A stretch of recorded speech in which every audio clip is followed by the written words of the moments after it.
ఓట్ల ముంగట పొత్తులు ఎత్తులు మామూలే. పవర్లున్నోళ్ళని దించాలే, కుర్చీ ఎక్కాలని ప్రతిపక్ష పార్టీలు కూటములు గ్రూపులు కడుతుంటాయి. పార్టీ సీనియారిటీ పబ్లిక్ల పతారాన్ని బట్టి సీట్ల లెక్కలు తెలుసుకొని ఓట్లకు దిగుతుంటారు. అగో గాడనే వస్తుంది అస్సలు తేడా. మాకు ఇన్ని సీట్లు కావాలి, మాకు అన్ని సీట్లు కావాలని డిమాండ్లు గట్టిగానే ఉంటాయి. పురి కలిస్తేనే ఏ పొత్తైనా ముంగటికి పోతుంది. మరి ఏమైందో గాని ఈ గ్రూపుల గీ ముచ్చట తెలిసింది. ఇండియాలో గ్రూపులు అయితే అయ్యింది.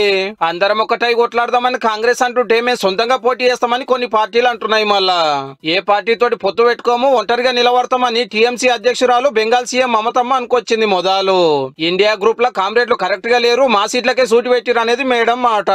పంజాబ్ సీఎం భగవంత్ మాన్ సార్ కూడా బాజాప్తా చెప్పిండు, మా చీపురు పార్టీ సింగిల్ గానే కొట్లాడుతుంది, ఎవరితోటి కలవమని.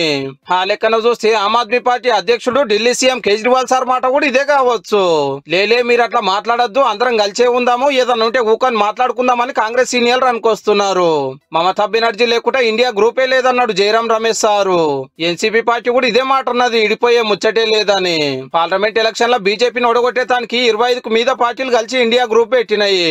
ఇదివరకే 4-5 మీటింగ్లు అయినాయి. ఎవరికెన్ని సీట్లు ఎవరు పోటీ చేయాలనేది మాట్లాడుకునేది ఉంది. ఇంకో 2-3 నెలలు అయితే ఓట్లు. అటు రాహుల్ సార్ యాత్ర చేస్తున్న టైంలోనే 2 పార్టీలు సొంతంగా పోటీ చేస్తామనే వరకు ఢిల్లీ రాజకీయం గరం అయ్యింది.